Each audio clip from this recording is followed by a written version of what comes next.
Today's sermon is titled The Courage to Be Wrong. It was originally presented by the Reverend Emily Hartlief at North Shore Unitarian Church, located in Vancouver, British Columbia, in September 2017. Emily served as co-minister at the North Shore Church from 2016 to 2018, and currently serves as the membership coordinator for the First Unitarian Church of Oakland. This sermon was included in our Beloved Conversations coursework as a source of inspiration for white participants to better understand and admit that we can and do harm others, and as encouragement to practice following the leadership of Black, Indigenous, and people of color communities. Here now is Reverend Emily Hartlief.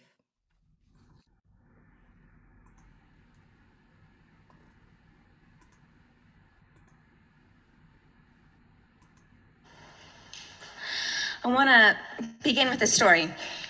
It's from another minister that I know, Tina Simpson. We worked together for several years, and it's about her dog, Roscoe. Roscoe's a small dog, less than 10 pounds, but he has a big personality. Do you know any dogs like that? Yeah. So he's vivacious, and his favorite place to sit is right at the back screen door so he can see the whole yard and stay on alert for any potential threats. Grandchildren who could come bounding over the fence, cats, squirrels. And one afternoon, Tina heard Roscoe barking and barking and barking at the back screen door. And she couldn't see anything when she looked out. So she opened the door and let him go out, and he ran straight back to the edge of the yard and started circling and barking and circling and barking. And Tina went out thinking, what is this? Some dead animal or a forgotten toy? What was so disturbing to him? What had him all riled up? And when she arrived at the scene, she started to laugh. Roscoe was, in fact, barking at a pile of his own dog shit.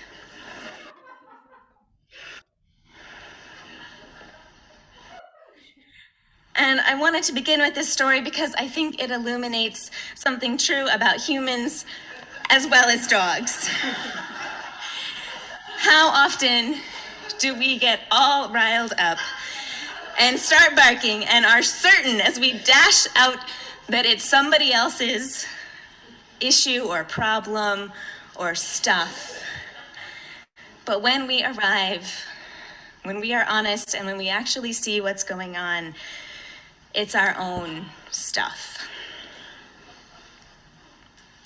In the recovery community, this insight is often boiled down to the phrase, if you spot it, you got it. And so it takes tremendous courage, tremendous humility to recognize that what we have been barking at might be our own. Before Marcus and I got married, I tried to be very prepared and diligent about marriage, and we went to a relationship workshop led by a psychologist, kind of a leader in his field, named David Schnark, and his wife, Ruth Morehouse, led the workshop together. And Schnark and Morehouse kind of a different, more unique approach. He's one of the first people in his field to combine kind of the wisdoms of family systems theory with marriage and sex counseling. So some of his work is a little controversial, and he's kind of known to having a more assertive stance than many in the counseling field. In the workshop, Schnark described how challenging it is to work with couples who refuse to acknowledge how mean they are to their partners at times. Schnark coined this term. It's called normal marital sadism. And he's not talking about the Marquis de Sade. He's just talking about that common occurrence that happens with almost every type of relationship, when it's committed, when you've been in it for years, when the friction is causing this subtle experience, and sometimes not so subtle, of how we defy, ignore, or reject the people we love the most. So it's more than even barking at their shit. It's when we push a little bit of our shit on their side of the bed. But Snark says this is normal, that this is common. And so when a couple comes in and says, oh, that's not us, we have other problems, he says, I don't really work with people who deny the obvious, so you might want to find another counselor. He says people who refuse to acknowledge their own hatred, their own vindictiveness, are the most pernicious people to those they love. You cannot learn to control a hostile impulse that you don't acknowledge that you have. So the problem isn't that urge that we sometimes have to be mean, but the problem is if you deny it, you are more likely to act out and more likely to harm those you love. When I heard Snark describe this, I felt relieved. Because I am sometimes prickly and unreliable and resentful and explosive and petty. And I need help from others to recognize when that is true, so that I can do the repair that is needed to experience the connection and relationship I want in the world. We all have a shadow side. No one is without meanness or cruelty, and certainly not any person you love. So we are destined by our common humanity to mess up and mess up life for the people we care about. Once, a man knocked on my door at the church office and asked if he could talk. He was one of those kind of pillar of the community types, heavily involved in the music program, teenage children in youth group. His wife was an active member. Many people looked to them with respect for their family. And in this story, this man, I'll call him Dave, that's just his name for this story. He confessed to me that he was struggling because he had developed a crush on another woman at church. It was not his wife. And he told me that it started with their shared interest in the music program, their collaboration on a project, and then there had been quite a few flirtatious emails. But Dave was worried. He didn't want to hurt his family. He didn't want to hurt his wife. He recognized his own behavior was off track, and he was scared. I didn't say much, but rarely have I seen such courage. In his troubled and teary face, I saw someone who was doing his very best. He needed someone to listen to him and witness him, but he didn't really need my advice. In talking through the situation, his own integrity became more and more clear to him. He chose a path of letting go of this flirtation connection with this other woman. He chose to forgive himself for getting into the situation and to move towards a new and different, but sustaining connection with his wife. Dave's story was a gift to me because I recognized how few places we have to share what might be called in traditional language a confession. Most of the time, we are, myself especially included, busy occupying spaces like social media, telling the world how we have it all together. And yet, we need places and relationships where it is possible to confess, where it is possible to say, I have wronged. The earth is a forgiveness school, writes Anne Lamont. You might as well start at the dinner table. That way you can do this work in comfortable pants. Last Sunday, I was able to wear some comfortable pants at the Walk for Reconciliation. I was there with thousands of others from the Lower Mainland and many Unitarians from this congregation and others in Vancouver. It was like today, sunny and crisp and clear, and in the air was a spirit of hopefulness. The streets were flooded with people, young and old, wearing shirts that read, "Every child matters." And people carried signs that said, "We stand with you," and a new way forward. This hopeful spirit, I believe, is possible because of the work that has been done by the Truth and Healing Reconciliation Commission, looking at the hard, difficult stories of Canada as a nation and seeing more clearly its errors and the legacy of these errors. Our history is your history, National Chief Perry Bellegrade of the First Nations Assembly told the gathered crowd. Our history is your history. It began long before 150 years ago. I closed my eyes in the midst of the crowd, and I thought of all of the errors, the violence, the trauma, all of the Indigenous people and communities who still today struggle in the grip of addiction and poverty and isolation. And when I opened my eyes, I saw a crowd full of courageous people. People who were not afraid to look at the shadows and the errors and were willing to embrace a painful past and move forward. It takes great courage for a nation to do so. The nation I come from has done nothing like this yet. And so I believe that we are still in the very beginning stages of understanding what reconciliation looks like at this scale. And I am so glad to be awake in this time of the world because I think so much is possible. The earth is a forgiveness school, and there is much for us to learn. As a member of the clergy at the Walk for Reconciliation, I was very aware of my presence was saying something as I was wearing a stole about religion or righteousness or God.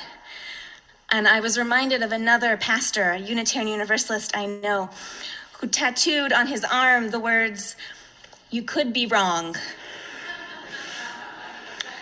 You could be wrong. And I wished I had that tattoo that day, because I admire this boldness of human fallibility.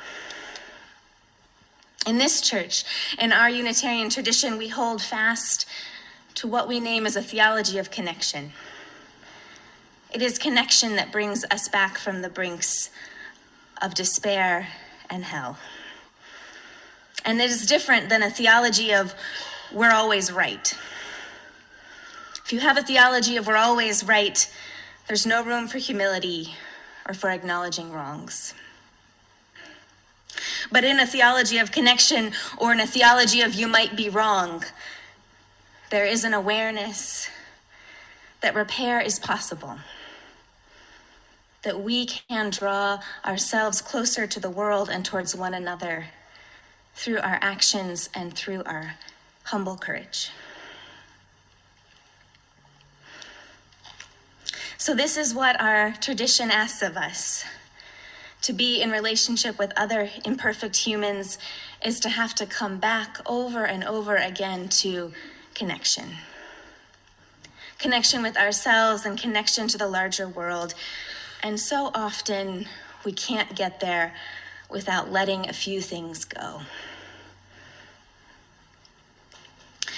Have you seen the bumper sticker? It says, "Happiness is an inside job." I think that this is true about relationships and about forgiveness as well. We may think that our relationships are dependent on how other people treat us, or that forgiveness or reconciliation is someone else making amends towards us. But this is not true. You don't even have to talk to the person who wronged you to be in a process of forgiveness. It may have nothing to do with how they respond, or even if you communicate with them about it. And to forgive is not to condone a behavior. It is to say, I am clear for myself. I will no longer be the monk still carrying the woman. I will lay that weight down.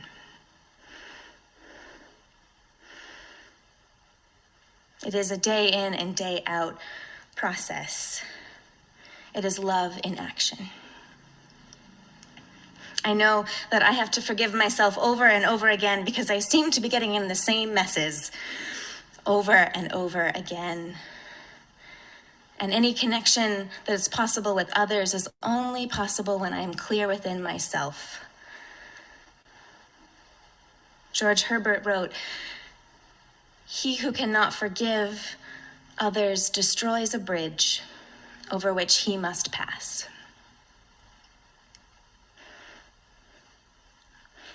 In my diligence around getting married, I asked pretty much everyone I knew about their advice on marriage and commitment. And I probably asked like 100 people and wrote it down in my journal and thought about it. And the only piece of wisdom that I still remember without looking back at my notes is from my Aunt Sue. She's separated and divorced in relationships, and she said the best, most useful thing that I heard. She said, keep working on yourself. Keep working on yourself. When Marcus and I wrote our wedding vows, it took us months to get them right. And Sue's wisdom influenced one in particular. We vowed to one another, I promise to cultivate my own inner strength and resilience, not to rely on you to meet all of my needs, and to ask for help when I need it. Knowing we will each miss the mark, I covenant to bring understanding and forgiveness, to return and return and return again. The truth is we aren't dogs. We have intellect and emotional intelligence and the capacity to reflect on our own behavior. We can choose to do more than bark. This is a blessing, and it is a challenge. A few months ago, I was talking with my mom and being sort of dismissive of her words. I think the conversation started because I was complaining about something and she was trying to offer advice, and I started to tune it out. And then I snapped at her for giving me advice, and she responded, "Well, I think I know something about this. I have been married to your father for 35 years. I was a little stunned. It's unusual for my mom to be assertive in that way, and I had to check myself. She was right. I was wrong. I don't often give my parents enough credit for how much hard work has gone into their long relationship. How many times have they had to say to one another, I was wrong, I messed up. Can you still love me anyway?" She reminded me that people who have been around for a long time have had a lot of experience with making mistakes and forgiveness.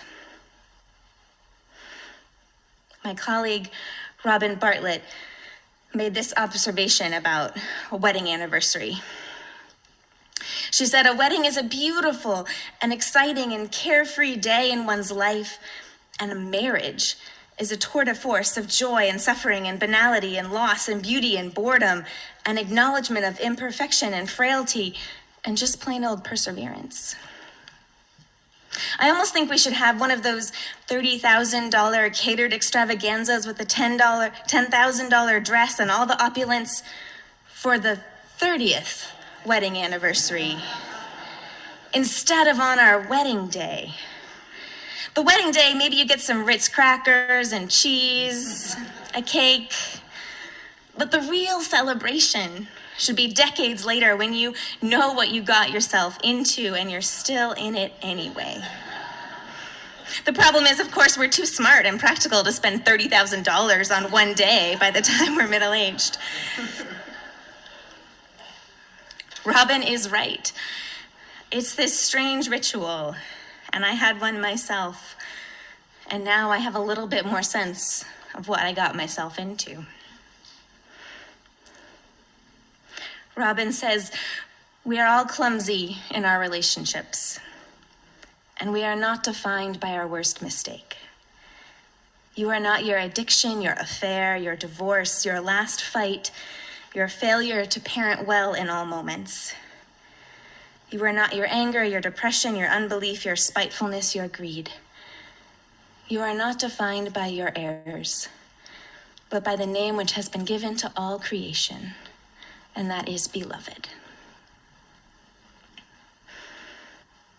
May we be a place to call one another beloved. May we offer a place for confession and forgiveness for ourselves and each other. May we begin again in love.